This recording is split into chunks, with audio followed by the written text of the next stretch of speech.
James sir, good morning. Good morning Hashmi, good morning Christina. Hi hi hi hi. അപ്പോൾ James സാറേ, very good morning. ഇതിപ്പോൾ നമുക്കൊരു അതിഥിയുണ്ട്. Vladimir Putin ഇന്ത്യയിലേക്ക് വരികയാണ്. അപ്പോൾ എങ്ങനെയെങ്കിലും ഈ യുക്രൈൻ യുദ്ധം ഒന്ന് അവസാനിപ്പിക്കണമെന്ന് യൂറോപ്യൻ യൂണിയൻ അടക്കം ഇന്ത്യ ഒന്ന് പറയൂ എന്ന് ആവശ്യപ്പെടുന്നുണ്ടല്ലോ. അപ്പോൾ പുടിന്റെ സന്ദർശനവുമായി ബന്ധപ്പെട്ട എന്തൊക്കെ കാര്യങ്ങളാണുള്ളത്? ക്രിസ്റ്റീന, ഒരുപക്ഷെ ലോകം മുഴുവൻ ഉറ്റുനോക്കുന്ന ഒരു വരവാണിത്. കാരണം ഈ ഉക്രൈൻ യുദ്ധം ആരംഭിച്ച ശേഷം ഇതുവരെ വ്ളാഡിമിർ പുടിൻ, റഷ്യയുടെ പ്രസിഡന്റ്, ഇന്ത്യയിൽ എത്തിയിട്ടില്ല. ഇല്ലെങ്കിൽ വാർഷിക യോഗമുള്ളതാണ്. എന്ന് മാത്രമല്ല, ഇന്ത്യ റഷ്യയും തമ്മിൽ ഇങ്ങനെ ഈ ഉച്ചകോടി നടക്കുന്നതിൻ്റെ 25ാം വാർഷികം കൂടിയാണ്. അപ്പോൾ ഇന്ന് റഷ്യൻ പ്രസിഡന്റ് വ്ളാഡിമിർ പുടിൻ ഇന്ത്യയിലെത്തുമ്പോൾ ലോകത്തിൻ്റെ മുഴുവൻ കണ്ണുകളും ഇന്ത്യയിലേക്ക് തിരിയുന്നു. പ്രത്യേകിച്ച് യൂറോപ്യൻ രാജ്യങ്ങളിൽ പ്രധാനപ്പെട്ട രാജ്യങ്ങളൊക്കെ ഇന്ത്യയുടെ സഹായം തേടിക്കൊണ്ട് നേരിട്ട് പരസ്യമായി ആവശ്യപ്പെടുകയല്ല, അവരുടെ അംബാസഡർമാർ വഴിക്ക് ഇന്ത്യയോട് നിങ്ങൾക്കാണ് റഷ്യയുമായിട്ട് വളരെ അടുത്ത ബന്ധമുള്ള ചൈന, ഇന്ത്യ തുടങ്ങിയിട്ടുള്ള രാജ്യങ്ങൾക്കാണ്, ഇറാൻ തുടങ്ങിയുള്ള രാജ്യങ്ങൾക്കാണ് വളരെ അടുത്ത ബന്ധമുള്ളത്.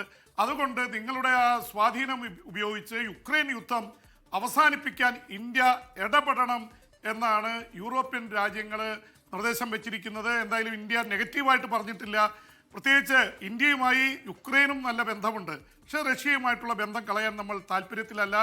അപ്പോൾ റഷ്യയുടെ പ്രസിഡന്റ് വരുന്നതിന് വലിയ സ്വീകരണമാണ് ഇന്ത്യ ഒരുക്കിയിട്ടുള്ളത്. ഈ യുദ്ധം തുടങ്ങിയ ശേഷം റഷ്യൻ പ്രസിഡന്റ് വളരെ കുറച്ച് രാജ്യങ്ങളിലേക്ക് സന്ദർശനം നടത്തിയിട്ടുള്ളൂ. ഇറാൻ, ചൈന ഇങ്ങനെ തുടങ്ങിയിട്ടുള്ള രാജ്യങ്ങളിലൊക്കെ എത്തിയിട്ടുള്ളൂ. അപ്പോൾ അതുകൊണ്ട് ഈ യാത്രയ്ക്ക് വലിയ പ്രാധാന്യം കൽപ്പിക്കുന്നുണ്ട്. അമേരിക്കയിൽ പോയിട്ടുണ്ട്. അത് അമേരിക്കയുടെ ടിപ്പിലാണ്. റഷ്യയും അമേരിക്കയും ചെയ്യുന്ന അലാസ്കയിലാണ് ഒരുമിച്ച്. നേരത്തെ റഷ്യയുടെ പ്രദേശമായിരുന്നു. അപ്പോൾ എന്തായാലും ഇത് സംബന്ധിച്ചുള്ള പ്രധാനപ്പെട്ട കാര്യങ്ങൾ പാശ്ചാത്യ ലോകം നോക്കുന്നത്, പ്രതിരോധ കരാറുകൾ വരാൻ സാധ്യതയുണ്ട്. അത് സംബന്ധിച്ചുള്ള അലിപ്പോയിൽ വന്ന അലിപ്പോവിൻ്റെ ലേഖനം, അംബാസഡറുടെ ലേഖനമൊക്കെ വന്നിട്ടുണ്ട്. അപ്പോൾ സുഖോയ് 57 S-400 മിസൈൽ സംവിധാനം അടക്കമുള്ളത് റഷ്യയിൽ നിന്ന് കൂടുതൽ വാങ്ങാനുള്ള സാധ്യതയുണ്ട്. അമേരിക്ക നമുക്ക് F-35 യുദ്ധവിമാനങ്ങൾ ഓഫർ ചെയ്തിട്ടും ഇന്ത്യ സ്വീകരിച്ചിരുന്നില്ല. അത് സൗദിക്ക് കൊടുക്കാനുള്ളതിൽ ഇസ്രായേൽ എതിർപ്പ് പ്രകടിപ്പിക്കുന്നു. അപ്പോൾ F-35 വാങ്ങാതെ സുഖോയ് 57 എന്ന അത്യാധുനികമായ റഷ്യൻ വിമാനം വാങ്ങുമോ? നമുക്ക് സുഖോയുടെ സീരീസ് ഉണ്ടെങ്കിലും സുഖോയ് 57 ഇതുവരെ ഇന്ത്യയിൽ എത്തിയിട്ടില്ല. നമുക്ക് S-400 മിസൈൽ സംവിധാനങ്ങളുണ്ട്. അപ്പോൾ ഈ തരത്തിൽ പ്രതിരോധ കരാറ്, റഷ്യയുടെ എണ്ണ നമ്മൾ വാങ്ങുന്നത് കുറച്ചിരുന്നു, പക്ഷെ പിന്നീട് അത് വലിയ രീതിയിൽ കൂട്ടി. നേരത്തെ നമുക്കുണ്ടായിരുന്ന $13 ബില്യൺ ബിസിനസ് ആണെങ്കിൽ ഏതാണ്ട് 68 ബില്യനായിട്ട് അത് വർദ്ധിച്ചു. അപ്പോൾ സ്വാഭാവികമായിട്ടും വലിയ രീതിയിൽ ഒരു 5 ഇരട്ടി വർധനവാണ് റഷ്യയുമായിട്ടുള്ള ബിസിനസ്സിൽ ഉണ്ടായിട്ടുള്ളത്. അതുകൊണ്ട് തന്നെ ഇതിന് പ്രാധാന്യമുണ്ട്. ഒപ്പം തന്നെ ക്രിസ്റ്റീന, ഒരു പ്രധാനപ്പെട്ടതുള്ളത്, ഈ വെടിനിർത്തൽ കരാർ ആയിട്ട് ഏതാണ്ട് 50 ദിവസം അടക്കുകയാണ്.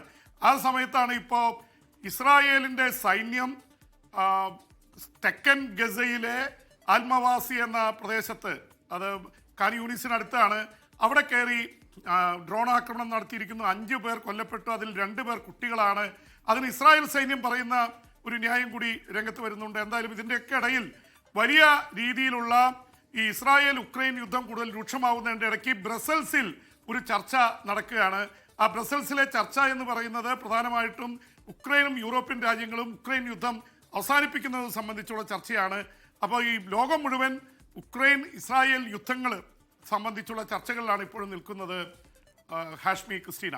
ഓക്കെ ജെയിംസ് സാർ, അവിടെ ഈ ഇസ്രായേൽ ഗസയിൽ നടത്തുന്ന മാസ് കില്ലിങ്ങിന്റെ വലിയ വാർത്തകൾ കേൾക്കാൻ, അല്ലെങ്കിൽ 5 പേർ കൂടി കൊല്ലപ്പെട്ട വാർത്ത വരുന്നുണ്ട്. ഇസ്രായേൽ സേന തിരിച്ചടിച്ചുള്ള പതിവ് ന്യായീകരണമാണ് അവിടെ. പക്ഷേ ഈ ലെബനനിൽ ഇസ്രായേൽ ആക്രമണം നടക്കുന്ന സമയത്ത് അവിടെ ഉണ്ടല്ലോ, ഇടയ്ക്കിടയ്ക്ക് വീഴുന്നുണ്ട് ഒരു മിസൈൽ. ആ സമയത്ത് ലിയോ മാർപ്പാപ്പ അവിടെ സന്ദർശനം നടത്തുന്നു. അവിടെ പാതക്കിരുവശവും ആയിരക്കണക്കിന് ലെബനോൻകാർ അണിനിരന്നുകൊണ്ട് മാർപ്പാപ്പയ്ക്ക് വലിയ സ്വീകരണം നൽകുന്നു. ക്രൈസ്തവ മുസ്ലിം നേതാക്കൾ ഒരുമിച്ച് നിന്ന് ലിയോ മാർപ്പാപ്പയ്ക്ക് ഒലിവ് മരം നടുന്നു. അങ്ങനെ അവിടെ ആ മേഖലയിൽ സങ്കട വാർത്തയ്ക്കൊപ്പം ചില പ്രത്യാശാ വാർത്തകൾ കൂടി വരുന്നുണ്ട്. James sir.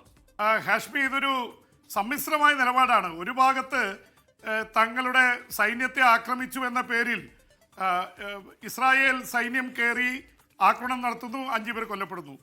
മറുഭാഗത്ത് ലെബനോനിലേക്ക്, അത് ലയോ 14 മാർപ്പാപ്പ സന്ദർശനം നടത്തി ഒരു ദിവസം പിന്നിടുന്നതിന് മുമ്പേ ഇസ്രായേൽ പെട്ടെന്ന് ബുദ്ധി ഉദിച്ചതുപോലെ അവരുടെ ഉന്നതതല സംഘം, അത് സമാധാന ചർച്ച മാത്രമല്ല, സാമ്പത്തിക രംഗത്തെ എങ്ങനെ ഇസ്രായേലും ലെബനോനും തമ്മിൽ ഒരുമിച്ച് മുന്നോട്ട് പോകാൻ സാധിക്കുമെന്നത് സംബന്ധിച്ചുള്ള ചർച്ചകൾക്കാണ് ഉന്നതതല സംഘം പോകുന്നത്.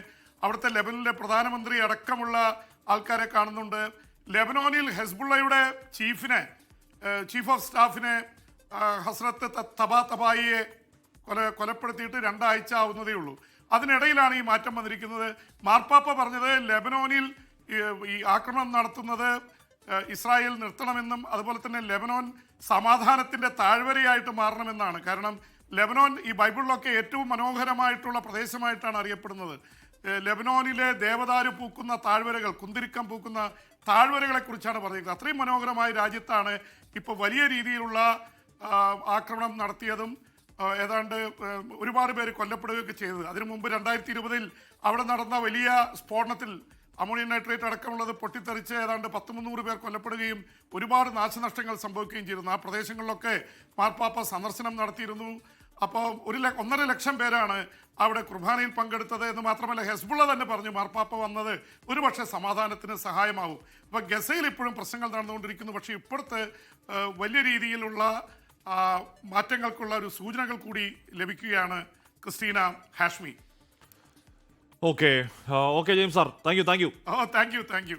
ഓക്കെ, അപ്പോൾ ലിയോ മാർപ്പാപ്പയ്ക്ക് വലിയ സ്വീകരണം ലെബനാനിൽ കിട്ടുന്നുണ്ട്. അപ്പോൾ അവർ സ്നേഹത്തിൻ്റെ സന്ദേശവും എന്നാൽ വലിയ സുരക്ഷയിലൊക്കെയാണ് മാർപ്പാപ്പയുടെ സഞ്ചാരമെങ്കിലും പാതയ്ക്ക് ഇരുവശവും വലിയ മഴയൊക്കെ ഇന്നലെ പെയ്തു. ആ മഴ നനഞ്ഞുകൊണ്ട് ആളുകൾ മാർപ്പാപ്പയെ സ്വീകരിക്കാൻ വേണ്ടി കാത്തു നിന്ന് അവിടെ എന്ന് പറഞ്ഞാൽ വലിയ സന്തോഷത്തിൻ്റെയും പ്രത്യാശയുടെയും വലിയ ഒരു പ്രതീക്ഷാ കിരണങ്ങൾ ആ സന്ദർശനം ഉണ്ടാക്കിയെന്ന കാര്യത്തിൽ തർക്കം വേണ്ട. റഷ്യൻ പ്രസിഡന്റ് വ്ളാഡിമിർ പുടിൻ വരുന്നതിന്റെ തലേദിവസമാണ് ഇന്ത്യൻ രൂപ കൂപ്പുകുത്തിയത്. 90 രൂപയ്ക്ക് മേളിലായി $1 അപ്പോൾ ഇന്ന് അത് കൂടുതൽ താഴുമോ എന്നുള്ള ഒരു ഉറ്റുനോക്കൽ കൂടിയുണ്ട്. മാത്രമല്ല ഈ പറഞ്ഞതുപോലെ ഈ ഒരു കരാർ ഇന്ത്യയുമായി റഷ്യ കരാർ ഒപ്പിടുമ്പോൾ പ്രശ്നമുള്ള ഒരാളുണ്ട്, അമേരിക്ക. കഴിഞ്ഞ ദിവസം ജറാദ് കുഷ്ണറുമായിട്ടുള്ള ആ ഒരു ചർച്ചയൊക്കെ പരാജയപ്പെട്ടു. ലോകത്തെവിടെയായാലും ഏത് സമയത്തും 24 വാർത്തകളും ഓഗ്മെന്റഡ് റിയാലിറ്റി പാക്കേജുകളും എക്സ്പ്ലെയിനറുകളും വിശദമായി കാണാൻ ഞങ്ങളുടെ യൂട്യൂബ് ചാനൽ നിങ്ങൾക്ക് സബ്സ്ക്രൈബ് ചെയ്യാം.